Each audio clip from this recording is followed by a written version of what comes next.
Bem-vindos, amigos. Estamos muito gratos por terem se juntado a nós no programa Prophecy Odyssey. E como mencionei, espero que estejam com os cintos afivelados, pois teremos uma apresentação cheia de ação. E mais uma vez, quero dar as boas-vindas àqueles que estão nos assistindo pela televisão ou pela internet. Temos telespectadores que estão sintonizando em todo o mundo. Meu nome é Pastor Doug Batchelor e tenho o privilégio de falar sobre meu tema favorito, a Palavra de Deus e a Profecia Bíblica, há cerca de 45 anos. E estou muito grato por estar de volta à cidade onde cresci, em Nova York. E muito obrigado a cada um de vocês por terem vindo. A apresentação desta noite está entre as mais importantes. Estamos tratando dos sinais do retorno de Cristo. E quero lembrar aos nossos amigos que as lições que vamos abordar estão disponíveis online. Basta acessar o site Prophecy Odyssey, que é prophecyodyssey.com. E para aqueles que estão aqui, vocês ganham uma cópia gratuita. Nós lhe daremos as respostas das lições e você pode preenchê-las. E quando terminarem, terão um lindo fichário com todos esses estudos e poderão compartilhar as boas novas com seus amigos e sua família. Bem, temos muito a cobrir e por isso vamos direto à nossa apresentação.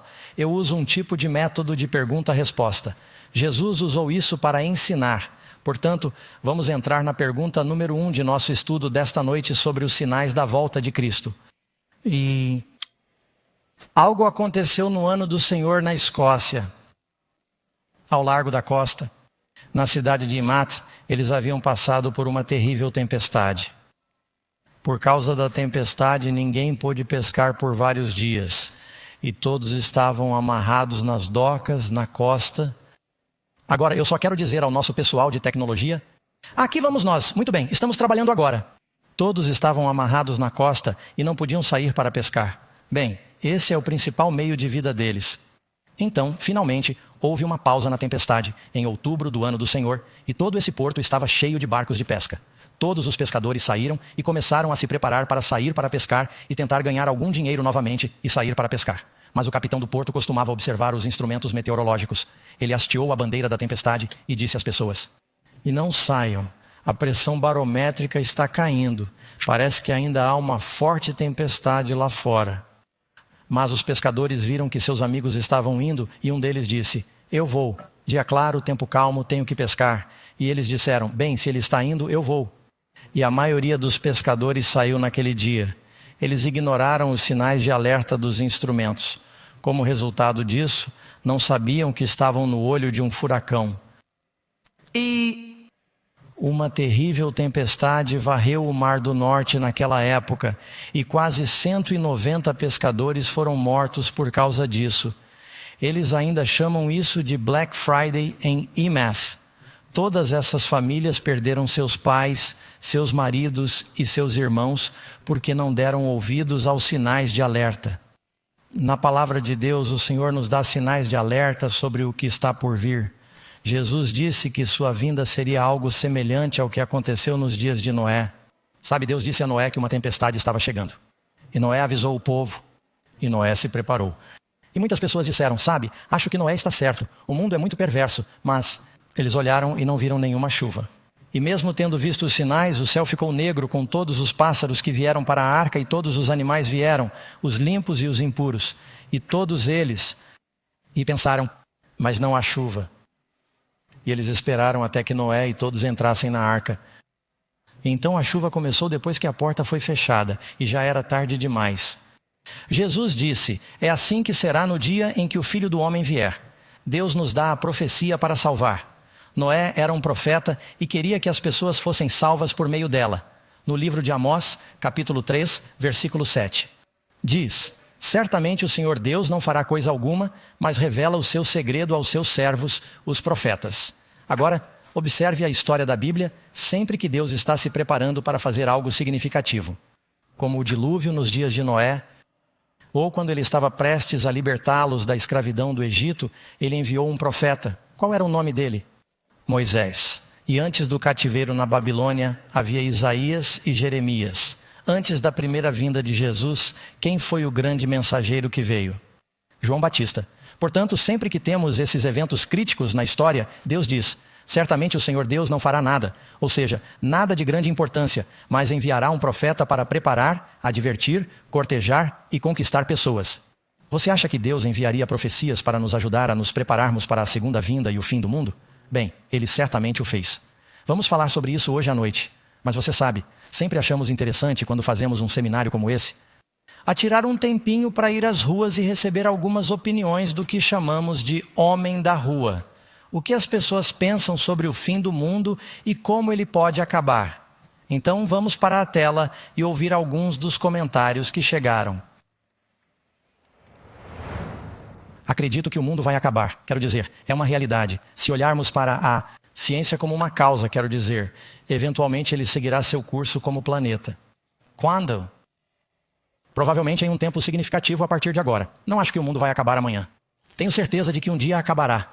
Não sei exatamente quando a Terra vai acabar. Quero dizer, é uma pergunta muito aleatória, mas eu diria que talvez alguns milhões de anos.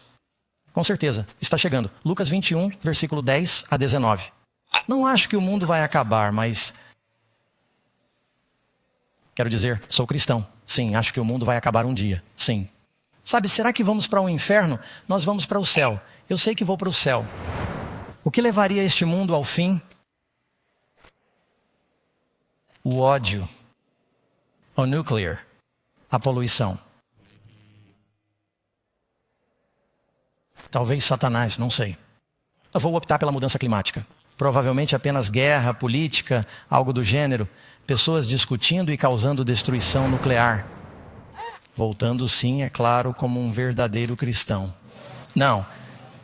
Não? Sim, acho que sim. Não. Porque eu acredito que Jesus está voltando e todas essas coisas. Mas há pessoas diferentes com pensamentos diferentes. Sabe, há algumas pessoas que dizem que o arrebatamento já aconteceu. E há pessoas que dizem que não há arrebatamento na Bíblia. Mas é muita coisa. Acho que você vai concordar comigo que as respostas estão espalhadas por todo o mapa. Amém. Então, como podemos saber a verdade? Será que simplesmente pegamos uma câmera na rua para saber a verdade? Ou vamos até a palavra de Deus? O céu e a terra passarão, disse Jesus, mas a minha palavra não passará. Quero lhe fazer uma promessa. Neste seminário, o que vou compartilhar com vocês está na Bíblia. Vamos lhe dar as Escrituras. Não quero que você acredite no que eu digo. Quero que você acredite no que a Bíblia diz. E vou compartilhar com você o que a Bíblia diz sobre essas questões muito importantes. Portanto, dê uma olhada. A propósito, esse é o livro mais vendido do mundo. E resistiu ao teste do tempo e começou a ser escrito há cerca de 3.500 anos por 40 autores em 3 continentes. Alguns eram pastores, reis, escribas, pescadores, todos de diferentes origens. E, no entanto, resistiu ao teste do tempo. Há uma razão para isso. É um livro inspirado. Então, tudo bem. Pergunta número 1 em nosso estudo. Qual era a certeza que Jesus tinha de que voltaria? O que a Bíblia diz? Cristo disse em João 14, espero que você tenha memorizado essa promessa. Ele disse, eu vou e preparo um lugar para vocês, e eu irei. O que está escrito? Eu voltarei novamente. Ele não disse que eu poderia. Ele disse, eu voltarei.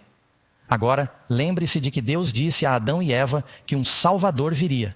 E todos os patriarcas sabiam que o Messias viria na primeira vez como um cordeiro. Ele viria da próxima vez como um leão. E demorou um pouco para que ele viesse, como um cordeiro. Mas ele veio. E Jesus disse, estou voltando, agora como um rei. Vou vir como um rei conquistador, como um leão da próxima vez. Há 1.800 passagens na Bíblia que falam sobre a segunda vinda de Jesus. Algumas pessoas dizem, por que você se concentra na profecia? Bem, Jesus o fez, a Bíblia o faz. E você pode encontrar 318 dessas passagens no Novo Testamento. E desde o tempo de Enoque, antes do dilúvio, Enoque disse, eis que o Senhor vem com 10.000 de seus santos. E quem sabe quais são as últimas palavras da Bíblia? Assim mesmo vem o Senhor Jesus. Então a vinda de Cristo é um tema bíblico? Então precisamos falar sobre o que o Senhor fala, certo? Certo. Outro versículo, Mateus 16, 27. O que diz sobre o Filho do Homem? Virá na glória de seu Pai com seus anjos e recompensará a cada um segundo as suas obras. O Senhor deixou bem claro que ele virá. Próxima pergunta. O que podemos saber sobre o tempo do retorno de Cristo? É aqui que muitas pessoas têm problemas. O que a Bíblia diz sobre isso? Jesus disse em Mateus, capítulo 24, versículos 24 a 36. Mas, sobre esse dia e essa hora, você notará em nossos slides que temos a resposta com uma cor destacada e uma espécie de cor azulada. Agora, as meninas sabem exatamente qual é essa cor. Para um homem, só conhecemos 16 cores, como o antigo Windows 3.11. É azul, algum tipo de cor azul. Mas você verá que as respostas estão aí. Você pode dizê-las comigo. Diz, mas que dia e que hora são esses? Ninguém sabe, nem mesmo os anjos do céu, mas somente meu Pai. Alguns estão dizendo, quer dizer que Jesus não sabia? Bem não, quando ele estava na terra, ele não tinha todo o conhecimento nadando em sua cabeça quando era um bebê e durante sua vida terrena. Mas ele certamente sabe agora. Não consigo imaginar que Deus, o Pai e o Filho estejam sentados lá no céu. E Jesus está dizendo, quando é que eu vou voltar? E eu digo, pessoal, eu tenho um envelope aqui, mas ainda não posso mostrá-lo a vocês. É claro que ele sabe agora. Na terra, Cristo colocou seu sinal, grande parte de seu conhecimento. Além disso, Mateus 24, versículo 44. Portanto, estejam prontos, pois o Filho do Homem virá em uma hora que vocês não esperam. Mas você notou o que ele disse? Ele está chegando. Mas vai surpreender muita gente. Então, quando alguém diz, eu calculei a data. Quantos de vocês já ouviram falar de um pastor ou ministério que escolheu uma data para a segunda vinda do arrebatamento? Percebem que até agora todos eles estão errados? Você sabe por que o diabo faz isso? Todos vocês conhecem a história do menino que se chamava Lobo? O diabo quer muitos ministérios e pessoas por aí marcando datas. Então, quando elas ficam empolgadas e Jesus não vem, elas abandonam completamente a fé. Então, quando alguém diz que há sinais de sua vinda, elas dizem, eu costumava acreditar nisso. E isso faz com que as pessoas percam a fé na palavra de Deus. Jesus disse, não marquem datas, nenhum homem sabe o dia ou a hora, só Deus sabe disso. Mas o que podemos saber sobre a segunda vinda? Jesus disse em Mateus 24, versículo 33, assim também vós, quando virdes estas coisas, sabei que é o quê? Está próxima mesmo às portas. Então podemos saber quando está às portas e quando está próximo de acordo com Jesus? Sim, bem amigos, eu lhes digo, está às portas e está próximo. Vamos examinar algumas das razões bíblicas que nos levam a crer que agora somente Deus sabe o momento e a data exatos. Eu ficaria longe de qualquer pessoa que diga que encontrou a data ou que pode calculá-la. Terceira pergunta. Que sinais Jesus nos dá para indicar que sua vinda está próxima? Agora primeiro vamos falar nesta lição. Dividimos esta lição em duas partes. Estamos falando sobre os sinais da proximidade da vinda de Jesus e em seguida falaremos sobre como ele virá. Para não sermos enganados, pois Satanás vai se passar por isso. Quais são alguns dos sinais? Para uma coisa, vamos fazer o seguinte, vamos ler a Bíblia. Quero apenas ler uma passagem da Bíblia para você e você pode procurá-la. Se quiser, faça uma anotação. Vou ler Mateus, capítulo 24, onde Jesus fala sobre a segunda vinda. E só para dar a vocês o contexto. Os discípulos estão mostrando a Jesus as belas pedras do templo reformado de Herodes o Grande. Ele reformou o tesouro nacional deles, o santuário. Karen, eu e muitos de nossa equipe estivemos lá, descemos abaixo do nível e vimos algumas das pedras. Há uma pedra lá que pesa mais do que um caminhão 747 totalmente carregado. E você pensa, como elas foram cortadas com perfeição? E mesmo naquela época, os discípulos dizem que se maravilharam com as pedras. E você sabe, Jesus o chocou. Ele disse, você não está vendo todas essas coisas? Eu lhes digo que não ficará aqui pedra sobre pedra que não seja derrubada. E os discípulos ficaram atônitos. E disseram, Senhor, quando acontecerão essas coisas? Qual será o sinal da tua vinda? E do fim do mundo? Então lhe fizeram várias perguntas. Todos eles lhe faziam perguntas. Ele então reuniu sua resposta em um único discurso. Você encontrará esse discurso em Mateus 24, Marcos 13, Lucas 17 e Lucas 21. Os sinais que Jesus dá para que possamos saber quando sua vinda está próxima. Assim Cristo disse a seus discípulos. A primeira coisa, versículo 4. Mateus 24, versículo 4. Cuidado para que ninguém os engane. O que Jesus advertiu sobre sua segunda vinda? A primeira coisa, haverá muito engano. Porque muitos virão em meu nome dizendo, eu sou o Cristo, e enganarão a muitos. E vocês ouvirão falar de guerras e rumores de guerras. Temos isso hoje. Vejam se vocês não estão em perigo, pois todas essas coisas devem acontecer, mas o fim ainda não chegou. Porque se levantará nação contra nação e reino contra reino, e haverá fome e peste, isto é, pragas e terremotos em vários lugares. Tudo isso é o início das dores de parto. Então eles o entregarão à tribulação e o matarão. E vocês serão odiados por todas as nações por causa do meu nome. E muitos se escandalizarão e se trairão uns aos outros. Muitos se odiarão uns aos outros. Muitos falsos profetas se levantarão e enganarão a muitos. É por isso que realizamos este seminário, para que as pessoas possam ler a Bíblia por si mesmas e não serem enganadas. Porque convenhamos, há muitas vozes religiosas por aí. Nem todas estão dizendo a verdade. E como a iniquidade abundará, o amor de muitos esfriará. Mas aquele que perseverar até o fim, esse será salvo, é a promessa. Esse é apenas o começo do que Jesus disse. E vamos nos aprofundar nisso com alguns detalhes agora. A nação se levanta contra a nação. Fome, peste, terremotos. Bem, vamos falar um pouco sobre terremotos. Centro Nacional de Dados Geofísicos. Os terremotos entre os anos do ano do Senhor aumentaram 4,9 vezes. E isso mesmo levando em conta equipamentos melhores. Não é só porque eles têm equipamentos sísmicos melhores. Há mais problemas, mais terremotos ocorrendo de maior magnitude. Você percebe que o tsunami que ocorreu, que afetou a Indonésia, foi um terremoto. No terremoto do Haiti, milhares de pessoas morreram nos últimos anos. Parece que estão aumentando os desastres naturais. Ele nos diz que isso vai aumentar.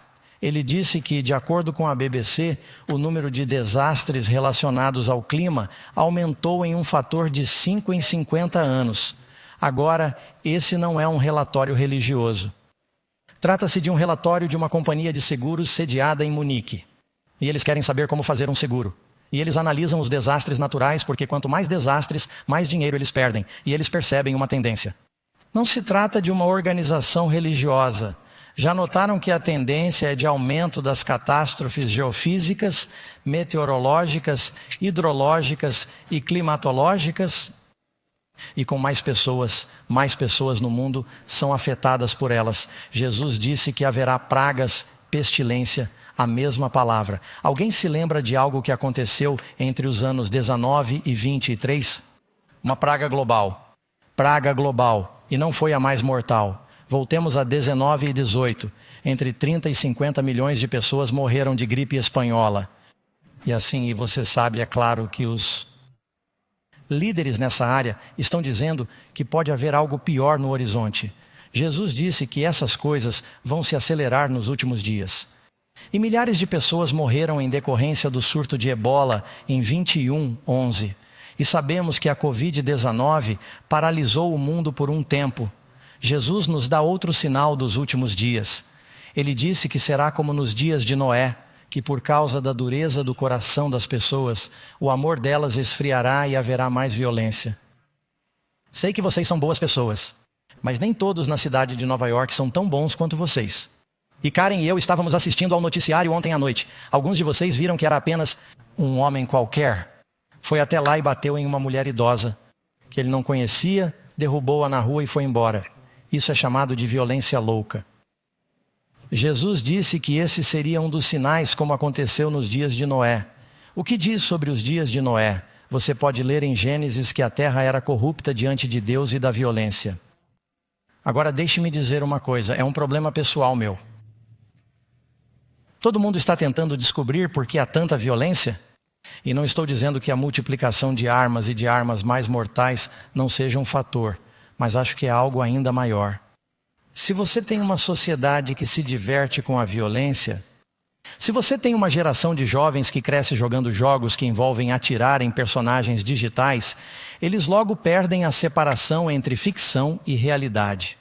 O valor da vida humana é diminuído se todos nós estamos sendo entretidos assistindo a um derramamento de sangue que fica cada vez pior a cada novo programa para manter o público. E nos perguntamos por que a violência está aumentando? Bem, talvez seja porque as pessoas estão se alimentando dela e isso está afetando nossa natureza. Gostaria de receber mais de um amém sobre isso, pois acabei de lhes dizer a verdade. Se gastarmos todo o nosso tempo, nos tornaremos semelhantes ao que contemplamos. E se tivermos uma cultura em todo o mundo e tudo o que produzimos nos Estados Unidos for importado internacionalmente? E se estamos importando a violência internacionalmente, por que será que a violência está aumentando? O coração dos homens está ficando frio. Precisamos do evangelho, amigos. A imoralidade está aumentando. Não apenas no rompimento do casamento, mas até mesmo na definição do casamento. Amigos, eu lhes disse que vou lhes dizer o que a Bíblia diz. Vocês querem que eu faça isso? Vou lhes dizer o que a Bíblia diz. Jesus disse: assim como foi nos dias de Ló, assim será também no dia em que o Filho do Homem se manifestar. Você sabia que há cerca de 200 mil americanos que são classificados como viciados em pornografia? Aqui eu tenho algumas estatísticas. Não me lembro de todas, mas tenho algumas anotações que fiz na frente da minha Bíblia para compartilhar com vocês sobre essas estatísticas. 40 milhões de americanos, são apenas 340 milhões no total. 40 milhões de americanos visitam regularmente sites pornográficos. A indústria da pornografia ganha 97 bilhões de dólares em todo o mundo a cada ano. Isso é mais do que a Microsoft, o Google, a Oracle e as 10 maiores empresas de tecnologia juntas. 35% de todos os downloads da internet. Quando você se pergunta por que sua internet está lenta, 35% de todos os downloads da internet estão relacionados à pornografia. Pense na largura de banda que aumentaria. 34% dos usuários da internet já sofreram exposição indesejada e a mais precoce ocorre aos 8 anos de idade. Portanto, entre 8 e 11 anos é quando ocorre a primeira exposição. 1/3 dos espectadores de pornografia são mulheres. E ela desempenha um papel significativo em todos os divórcios. Sou pastor e, infelizmente, temos de fazer aconselhamento matrimonial. Posso testemunhar que isso é verdade. É uma epidemia. E Jesus disse que os problemas em Sodoma e Gomorra eram a imoralidade sexual em todas as escalas. Mas acho que estamos de acordo. Jesus disse: essas não são minhas palavras. Portanto, espero que vocês não vejam isso como discurso de ódio. Jesus disse que desde o princípio, Deus os fez homem e mulher. Ele não nos deu 20 opções. Eu ainda acredito em Jesus. Sinto muito. Você tem que falar com ele sobre isso. Não fique bravo comigo. População em crescimento. Em todo o mundo, até o ano 2550, a população da Terra será de 9,5 bilhões. Tenho outra nota que quero ler para vocês. Isso é simplesmente fantástico quando você pensa sobre isso, porque essa é outra razão pela qual eu acho que isso não pode continuar para sempre. Ouçam isso. Toda a história da humanidade levou até cerca de 1800 para chegar ao primeiro bilhão de pessoas. Ou seja, cerca de 5.000 anos de história bíblica para chegar ao primeiro bilhão de pessoas. Depois foram necessários apenas 130 anos. Em 1930 para chegar ao segundo bilhão. O terceiro bilhão levou 30 anos. Lembro-me de quando havia 3 bilhões de pessoas no mundo hoje. Não é hoje. Eu me lembro disso. O quarto bilhão levou 15 anos. O quinto bilhão, 13 anos. Agora há mais de 8 bilhões de pessoas no mundo. E durante esse mesmo período, a humanidade está se desenvolvendo e se espalhando pelo mundo e usando quantidades incríveis de recursos. Quero lembrá-los, amigos, de que viajei por todo o mundo somente este ano. Karen e eu estivemos na Índia, no Paquistão, em Dubai, Indonésia, China. Na verdade, tive o privilégio de pregar na China. Estivemos no Panamá, na Guatemala, na Rússia, na Austrália. Estivemos em Fiji, Nova Guiné. Estivemos em todo o mundo e estou vendo o que aconteceu. Também sou piloto. Então sobrevoo o país e vejo lugares que costumava voar e que eram florestas. Agora é só expansão. E você se pergunta por quanto tempo isso pode continuar? Durante esse mesmo tempo? A humanidade foi exterminada desde 1970. 60% da população animal no mundo. Agora há mais vacas do que jamais houve. Provavelmente há mais porcos e galinhas do que jamais houve, porque o que faríamos sem o McDonald's e o Kentucky Fried Chicken, certo? Mas a outra vida selvagem. Você sabe, eu leio livros de história. Quando Lewis e Clark cruzaram a América do Norte, levaram 1 dia e meio. Tiveram de esperar que uma manada de búfalos atravessasse um rio. Tiveram que esperar 1 dia e tinham milhões deles. Agora, se você vir um búfalo, você pensa, veja, um búfalo. O céu costumava ser negro com pombos-correio. Todos eles se foram. O mundo não pode continuar. Você sabe o que Jesus disse? A não ser que aqueles dias sejam abreviados. Falando dos últimos dias, nenhuma carne estaria a salvo. A palavra carne significa que nada sobreviverá a menos que ele venha, porque não haverá nada pelo que vir. Eventualmente o homem se autodestruirá. Portanto, temos a diminuição dos recursos. A ONU divulgou sua perspectiva de recursos globais para o ano 24. Estamos preocupados com o consumo de recursos muito mais rápido do que a Terra pode fornecê-los de forma sustentável. Algumas coisas não podem ser fornecidas novamente. Não estamos produzindo petróleo novo. Em 2550, serão necessárias 3 terras para atender a demanda mundial. A instabilidade política e as armas nucleares são algo para se pensar. Você percebe que o homem nunca criou uma arma que não tenha usado. E, em vez de desativar todas as armas nucleares, o Zenit e a Rússia são os principais detentores do maior número delas. Mas, é claro, a Índia, o Paquistão, Israel, a Europa, elas estão em todo o mundo. A Coreia do Norte as tem, a China as tem. Eles não pararam de fabricá-los porque dizem que é uma forma de dissuasão. Mas, conhecendo a natureza humana, algumas pessoas são radicais e outras por vingança, eventualmente por acidente, insensatez ou loucura. Alguém vai detonar alguma coisa se Jesus não vier. Não estou tentando assustá-lo. Estou um pouco, eu acho. Só quero que saibam que Jesus tem que vir ou acabaremos nos destruindo. Outra coisa que acho muito interessante é pensar em pessoas bem-sucedidas em todo o mundo, como elas veem o futuro. E acabei de ler isso este ano. Mark Zuckerberg, é claro, que é o fundador e principal proprietário do Facebook e da Meta. Ele comprou um enorme rancho em Kauai, uma linda ilha no Havaí, e está construindo um bunker de 5.000 metros quadrados sob seu rancho em uma ilha. Por que você construiria um bunker sob um rancho em um vulcão? Mas eles, é claro, estão fornecendo tudo para ele. Portanto, é autossuficiente, é independente, fora da rede. Mas ele não está sozinho. Você pode seguir a linha e olhar para milionários como Jeff Bezos, Peter Thiel e outros. Eles estão comprando propriedades na Nova Zelândia e em lugares remotos. E estão construindo bunkers do dia do juízo final. Agora, isso não é algo que o pastor Doug esteja inventando. Aqui está uma manchete. Acabamos de capturar a tela da CNN. Super ricos constroem bunkers do dia do juízo final.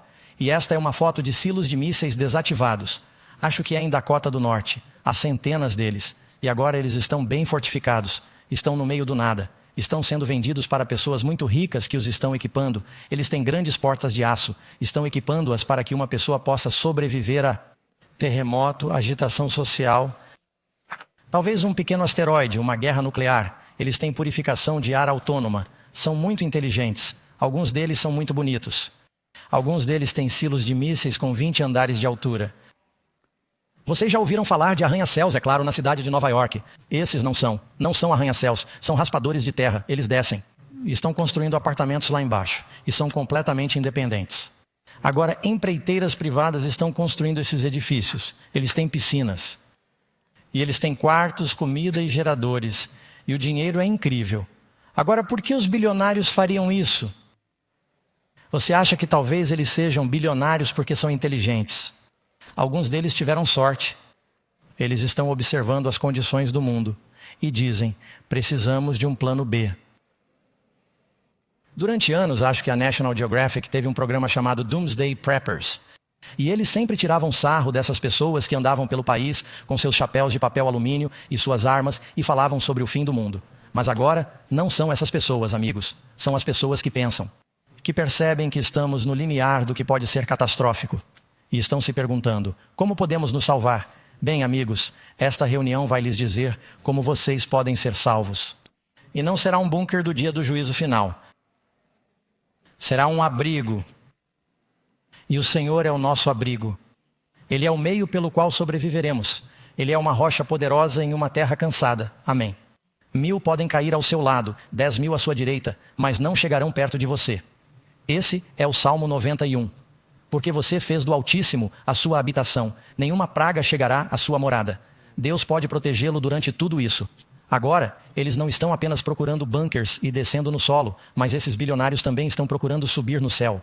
A Boeing, uma empresa contratada, está com problemas em seu programa espacial no momento. Por isso, eles estão recorrendo a empresas privadas. E há pessoas como Elon Musk, Jeff Bezos, Richard Branson, que são empresas espaciais. E você pergunta a eles, por que estão criando empresas espaciais? Se você perguntar a Elon Musk, ele diz que o futuro do nosso mundo está parecendo muito sombrio. Ele disse, meu objetivo é morrer em Marte. E eles estão dizendo que estamos procurando uma colonização que seja de outro mundo. Ou em uma estação espacial, porque eles têm medo do que pode ser o futuro do mundo. E você tem a SpaceX e a Blue ou Origin e todas as diferentes empresas. E francamente, eu adoraria fazer uma viagem até lá. Isso seria muito interessante.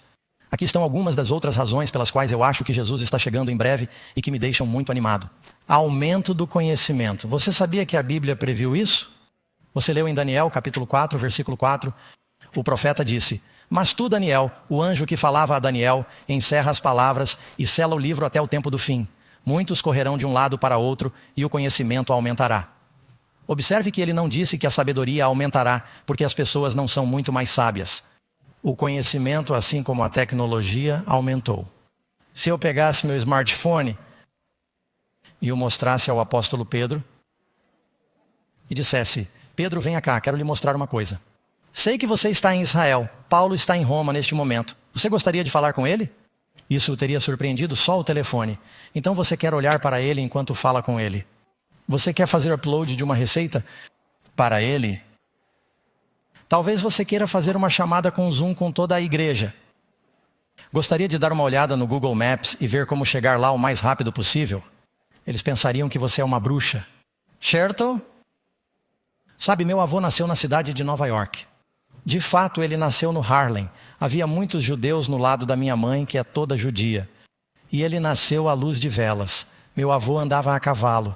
Acho que ele ainda tem alguns cavalos, certo? Mas eles andavam a cavalo pela cidade de Nova York. Veja como o mundo mudou em uma vida. Ele disse que muitos correrão para lá e para cá. O conhecimento aumentará. As pessoas estão correndo para lá e para cá agora mais do que nunca. Basta considerar o aumento do conhecimento. Quero dizer, basta ver o que aconteceu no século passado com tudo. Desde o automóvel, o avião, o rádio, a penicilina, a aterrissagem na Lua, as estações espaciais. Tecnologias explodindo exponencialmente. Agora dizem que todo o conhecimento do homem. Aprendemos mais nos últimos 10 anos do que todo o conhecimento e toda a história do homem juntos. E agora com a IA, e é uma faca de 2 gumes como a internet, como todas as comunicações, ela pode ser usada para o bem ou para o mal. Mas é bastante assustador o que ela pode fazer. Evangelização global. Isso me deixa muito animado. Jesus disse que um dos sinais antes de voltar é o capítulo 4 de Mateus, versículo 14. "E este evangelho do reino será pregado em todo o mundo, em testemunho a todas as nações, e então virá o fim." Pensem no que está acontecendo aqui mesmo na cidade de Nova York. Sabe, temos uma multidão modesta comparada com o que está acontecendo no mundo todo. Há dezenas de milhares, se não centenas de milhares de pessoas que estão participando neste momento. Ou estarão amanhã devido à mudança de horário. E onde quer que vamos no mundo agora é incrível. Vou ao Oriente Médio. E as pessoas vivem em uma tenda. E há uma antena parabólica saindo da tenda. E as cabras entram e saem pela porta da frente. Mas eles têm uma TV via satélite. Essa é a verdade. Karen e eu estávamos na Nova Guiné. Ou estávamos na selva da Nova Guiné. Levamos nossa equipe de filmagem. Dissemos que queríamos ir para as colinas e ver o que era típico.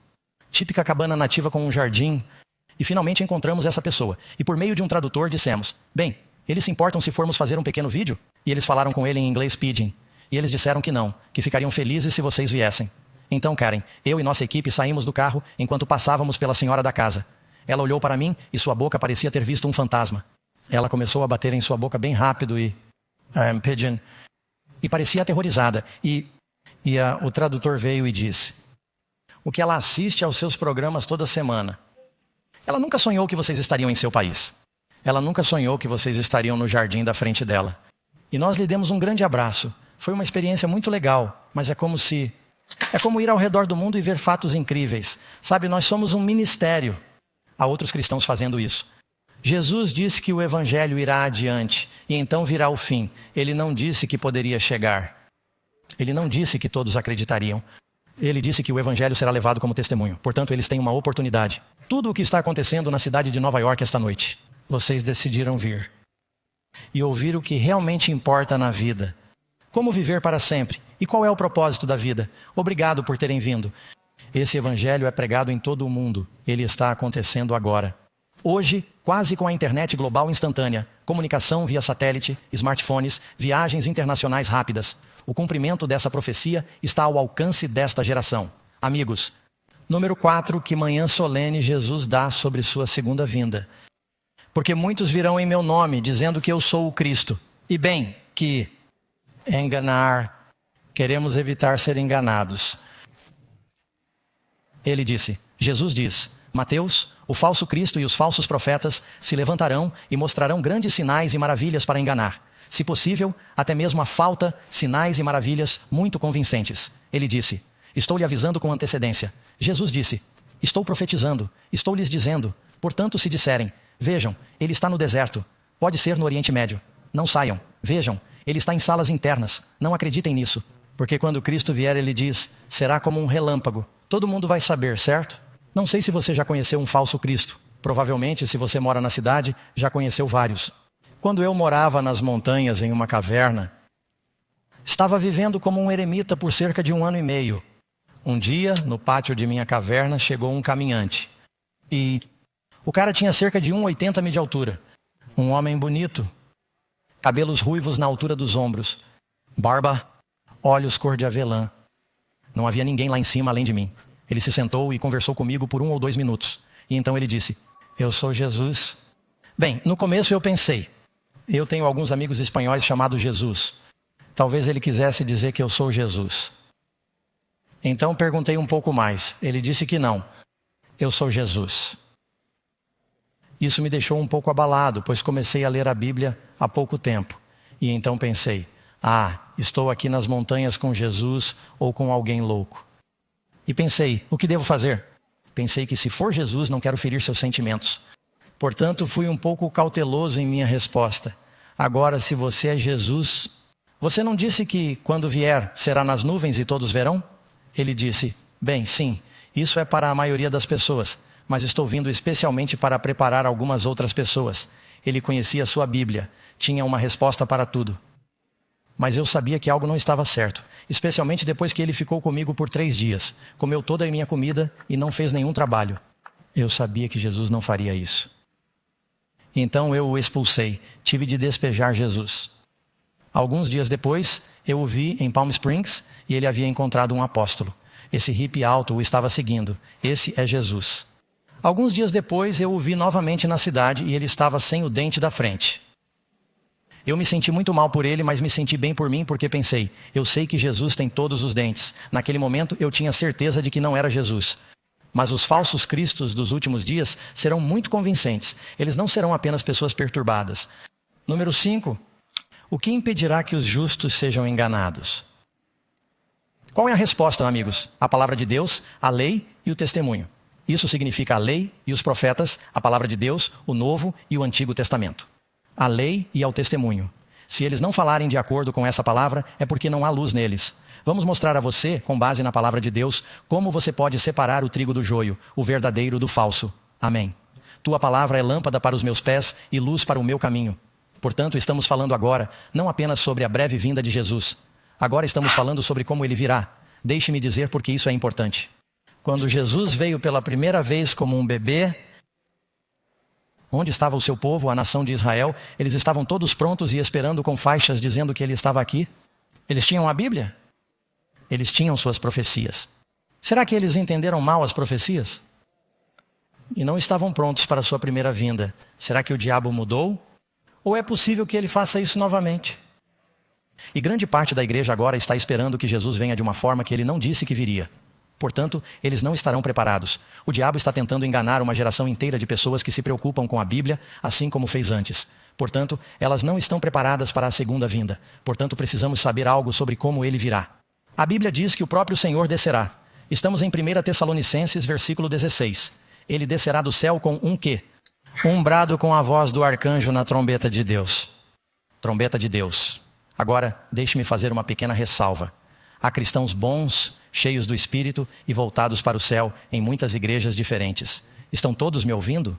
Tive o privilégio de pregar em igrejas metodistas, igrejas nazarenas, igrejas pentecostais, igrejas batistas, igrejas quadrangulares. E conheci pessoas adoráveis em muitas denominações diferentes. E não estou querendo dizer nada que ofenda alguém. É claro que eles discordam em diferentes pontos. Todos nós sabemos disso. Acho que podemos nos amar e discordar em alguns pontos, amém? Mas vou lhe dizer o que acredito que a Bíblia ensina. A ideia de que o arrebatamento, eu acredito no arrebatamento, que seremos arrebatados, mas não acredito que seja secreto. A ideia do arrebatamento secreto é um ensinamento relativamente novo. Durante 1900 anos, a igreja acreditou em uma vinda gloriosa, visível, barulhenta e óbvia do Senhor. E você pode estar pensando, bem, a Bíblia não diz que ele virá silenciosamente como um ladrão? Ela diz, 2 Pedro capítulo 3, versículo 10. Deixe-me citá-lo para você. O dia do Senhor virá como um ladrão de noite. Algumas pessoas param por aí. Elas dizem, sim, ele virá. Os santos são arrebatados antes da tribulação. Então, haverá 7 anos de tribulação e a igreja não precisará se preocupar com as pragas da tribulação, pois já fomos arrebatados porque ele veio como um ladrão. Eles não continuam lendo o versículo. O dia do Senhor virá como um ladrão de noite, no qual os céus passarão com grande estrondo, e os elementos ardendo se desfarão, e a terra e as obras que nela há se queimarão. Visto, pois, que todas essas coisas se desfarão, como devemos viver em santa conversação e piedade, aguardando ansiosamente a vinda do dia de Deus, no qual os céus, estando em chamas, se desfarão e os elementos se fundirão com ardor? Sim, ele virá como um ladrão, mas quando vier como um ladrão, não será bom aqui embaixo. O texto diz que ele virá com um grito, com uma trombeta. Todos os cristãos acreditam na tribulação e todas as pessoas acreditam que seremos arrebatados. Mas a grande discordância é sobre quando. Então deixe-me abordar isso rapidamente. Jesus diz que aquele que perseverar até o fim será salvo. Se a igreja for arrebatada antes da tribulação, por que precisamos perseverar? Somos os filhos de Israel. A propósito, a grande tribulação também é a mesma coisa que as 7 últimas pragas em Apocalipse 15 e 16. Essa é a grande tribulação. É o que diz a Bíblia. Os filhos de Israel estavam no Egito quando as 10 pragas caíram sobre o Egito. Deus os protegeu durante as últimas 7 pragas. Eles passaram pelas 3 primeiras pragas com os egípcios. Nas últimas 7, eles foram protegidos. Ele nos protegerá durante as 7 últimas pragas do Apocalipse? Ele nos protegerá, mas eles estavam no Egito. E ele os protegeu. É por isso que ele disse que nenhuma praga virá agora que você está morando. Somente com seus olhos você verá à sua direita e à sua esquerda o castigo dos ímpios. Deus salvou Noé do dilúvio ou durante o dilúvio? Por meio do dilúvio. Deus salvou Jó de suas provações ou por meio de suas provações? Deus salvou José de seus problemas ou o salvou por meio de seus problemas? A Bíblia não diz, Paulo Atos capítulo 14, que é por meio da tribulação que entramos no reino de Deus? Eu adoraria acreditar que todos nós seremos arrebatados antes da tribulação. Amigos, isso seria muito mais fácil. Se chegarmos ao céu, estarei errado. Pedirei desculpas. Mas não encontro isso na Bíblia. Acho que Deus nos diz que agora precisamos fortalecer nossa fé para que possamos permanecer firmes. Jesus diz, orem para que vocês possam ser considerados dignos de escapar de todas essas coisas e estar em pé diante do Filho do Homem quando ele vier. Agora vamos descobrir o que a Bíblia diz. É justo? Sam, continue. Jeremias 25. O Senhor rugirá do alto e fará ouvir a sua voz da sua santa habitação. Ele rugirá poderosamente contra o seu rebanho. Ele dará um grito como os que pisam as uvas contra todos os habitantes da terra. Nosso Deus virá, e como se diz, não se calará. Um fogo devorará diante dele e haverá grande tempestade ao seu redor. E sei que há muitas pessoas queridas que foram ensinadas por Tim LaHaye, um bom homem que escreveu a série Deixados para Trás, colorido. A primeira coisa que ele diz é que se trata de um romance. Ele não diz que é bíblico, ele diz que é um romance. E os pilotos estão voando e de repente o copiloto desaparece. Ambos são pilotos e a praga cai porque eles foram arrebatados e ninguém mais foi. Um homem vai falar com sua esposa e ela não está lá. Apenas suas roupas estão na cama e seus cachos porque ela foi arrebatada. Ele foi deixado para trás, mas tem uma segunda chance. Veja, o diabo está dizendo às pessoas que elas terão uma segunda chance. Não, amigos, vocês precisam se preparar agora para quando Jesus vier. Número 7. Quem verá Jesus quando ele voltar? O que a Bíblia diz? Então aparecerá no céu o sinal do Filho do Homem, e todas as tribos da terra se lamentarão, e verão o Filho do Homem vindo sobre as nuvens do céu, com poder e grande glória. Apocalipse 1, 7. Eis que ele virá nas nuvens, e quantos olhos o verão? todo olho o verá. As pessoas sempre dizem, como o pastor Doug, como todos os olhos podem vê-lo em um mundo redondo. Não se trata do mesmo momento. Significa que no dia em que ele vier, ele vai varrer a terra. Todos o verão naquele dia. Número 8, quem estará com Jesus quando ele vier? Quando o Filho do Homem vier em sua glória e todos os santos anjos com ele. Agora, como era a glória de um anjo? A Bíblia diz que é como um relâmpago que brilha do leste para o oeste. Mateus 24, 27. Quando Jesus chegou, 1 ou 2 anjos rolaram a pedra. Acho que um anjo rolou a pedra, mas as moças olharam para dentro. Elas viram 2 anjos e a glória daquele anjo. A guarda romana caiu como se estivesse morta. A Bíblia diz em 1 Reis que um anjo do Senhor feriu 185 mil soldados assírios em uma noite. Um anjo do Senhor passou pelo Egito. Destruiu os primogênitos, um anjo. Quando o Senhor vier com todos os anjos, você vai ter que ligar para o seu amigo de manhã e dizer: você viu isso ontem? Sim, todos esses anjos, todos os anjos do céu. O que acontecerá com os justos na vinda de Jesus? Porque o Senhor mesmo descerá do céu com alarido, a voz do arcanjo. Nós lemos isso, mas observe a segunda parte.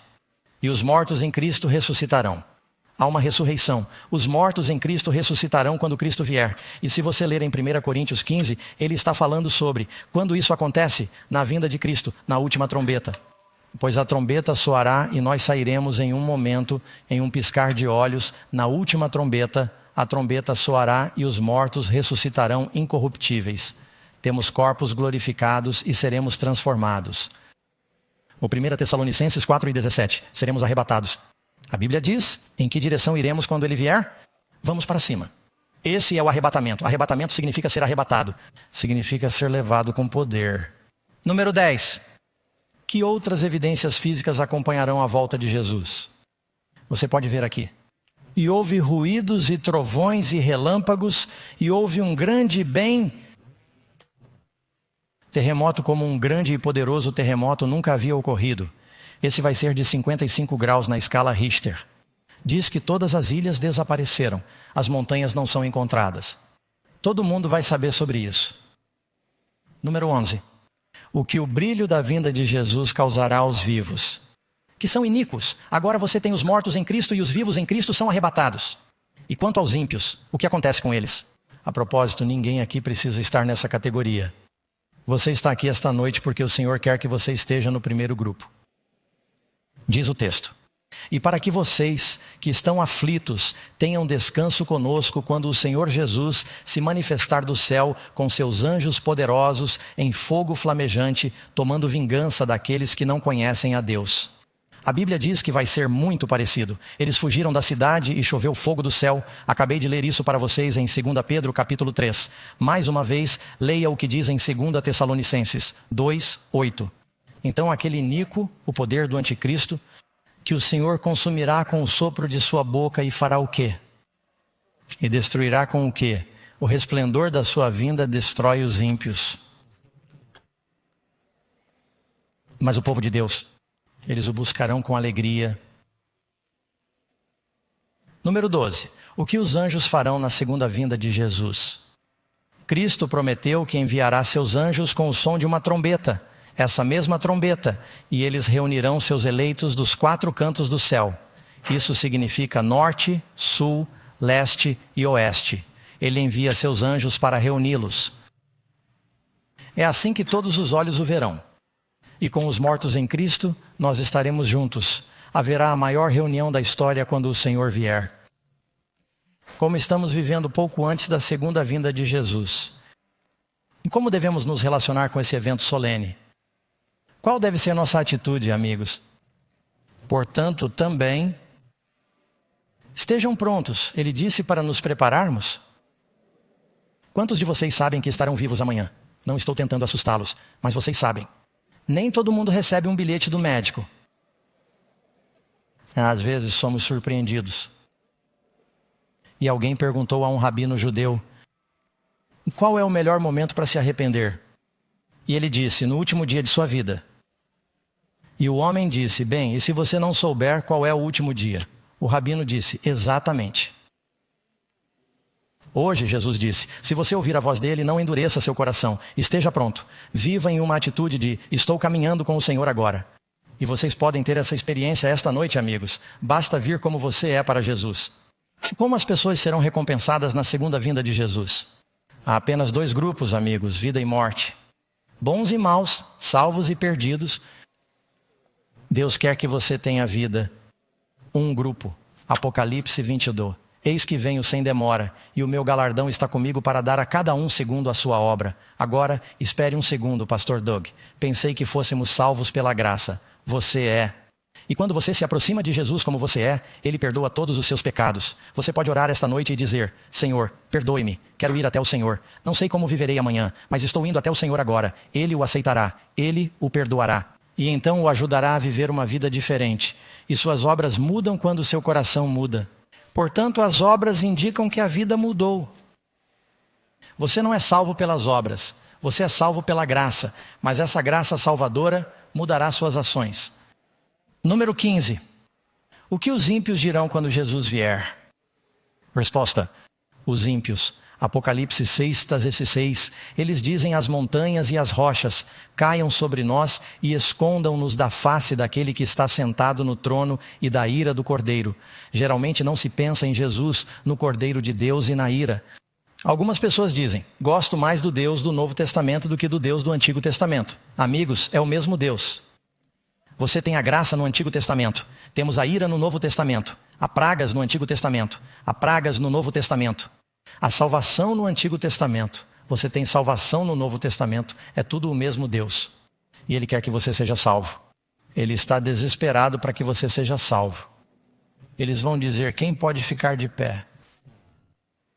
Jesus disse: ore sempre para que você possa escapar de todas essas coisas e ficar de pé diante do Filho do Homem. Número 16. O que os justos dirão? Quando Jesus aparecer? Naquele dia eles dirão: eis que este é o nosso Deus. Nós o aguardamos e Ele nos salvará. Este é o Senhor. Esperamos por Ele e nos alegraremos e regozijaremos. Paulo se refere à segunda vinda como a bendita esperança. Você deve ansiar por ela. Agora, sei que temos sentimentos contraditórios. Talvez você tenha amigos que não são salvos e entes queridos. Você pensa: não quero que eles venham agora porque estariam perdidos. Quero que eles sejam salvos. Mas, amigos, devemos aguardar ansiosamente por isso. Não sei quanto a vocês, mas eu estou cansado de estar doente e cansado. Estou ansioso por um mundo onde não haja mais dor ou tristeza. Há 2 grupos quando Jesus vem. Você percebe um grupo. Se você sair em uma noite escura na floresta, vai pegar uma lanterna e virar um tronco ou uma pedra e iluminar. À luz, você poderá ver todos os insetos rastejando para longe da luz. Não é preciso ir para a floresta. Se você tiver alguma barata, experimente. Elas fogem da luz. Mas se você estiver na floresta e acender uma luz, as mariposas vêm para a luz. Há 2 tipos de pessoas quando Jesus vem: as baratas e as mariposas. O que você quer ser? Você quer ser uma borboleta. Não é melhor do que as mariposas. Mas sabe de uma coisa? Ser uma borboleta para ser uma mariposa, há uma metamorfose que ocorre. A borboleta começa como um vermezinho sujo e sem esperança, preso ao chão. Mas ele come e come e come e passa por essa transformação, emergindo como uma nova criatura. Durante este seminário, vamos nos alimentar da palavra de Deus e você experimentará uma transformação. Não deixe que nada o afaste disso. Qual é o propósito principal da volta de Jesus? Ele usa a linguagem de um casamento. Ele ama sua noiva. Ele disse: eu fui preparar um lugar para você e voltarei novamente. Que marido daria a vida por sua noiva para construir uma mansão e esquecer a noiva? Ele está desesperado para que você esteja com ele. Ele ama você. E você que está assistindo em casa. E você que está aqui. Não sei em que ponto da sua vida você está, mas vou lhe dizer que Jesus disse que a coisa mais importante é buscar primeiro o reino de Deus e a sua justiça. Ele foi preparar um lugar para você e quer que você esteja com ele. Sei que há milhares de coisas acontecendo em sua vida. E a última coisa no mundo que o diabo quer é que você esteja nessas reuniões. Porque ele não quer perder você. Jesus quer salvar você. A verdadeira batalha da vida não é uma batalha entre a Rússia, a Ucrânia e Israel no Oriente Médio. A batalha é entre o bem e o mal, entre Cristo e Satanás. E eles estão lutando pelo domínio do seu coração e da sua mente. E você tem o voto de desempate. Quantos querem dizer Jesus? Eu quero lhe dar meu coração. E vocês que estão assistindo podem tomar essa decisão agora. Deixe-me orar com você. Senhor amoroso, queremos lhe pedir que entre em nossos corações. Estamos chegando exatamente como estamos. Abençoe essas pessoas, Senhor. Abençoe esta série. Encha-os com seu espírito e nos ajude a estarmos prontos. Oro para que o Senhor derrame seu espírito na vida de cada pessoa. Dê-nos misericórdia de viagem e nos traga de volta. Pedimos em nome de Cristo. Amém. Muito bem, amigos. Quando será a nossa próxima reunião? Amanhã à noite, no mesmo lugar. Vocês que estão assistindo, vamos falar sobre a profecia da história. A profecia bíblica mais incrível das Escrituras. Você não vai querer perder. Tragam seus amigos. Se não tiver amigos, traga seus inimigos. Deus os abençoe e tenham uma boa noite. Muito obrigado por terem vindo.